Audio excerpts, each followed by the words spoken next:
Alright, so in this video we'll be showing the functioning of a probe sensor with an offset using myCNC. So here we currently have a machine and the spindle is currently at the x0, y0 position. And if we'd like to switch to our probe sensor right here, we will see that it has an offset, and it's also visually apparent that after the probe sensor is moved out that there is in fact some sort of an offset between the spindle and the probe sensor.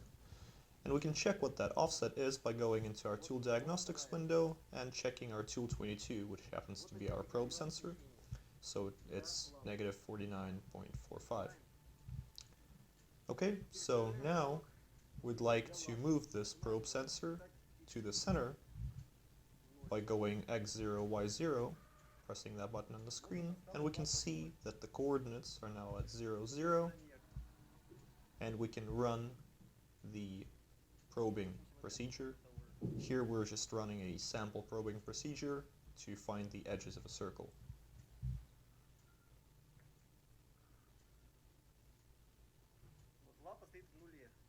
Okay, so now the probe is right at the center, it's at 0, 0, so we expect our spindle, to which we're going to be switching to have a negative offset now, as you can see.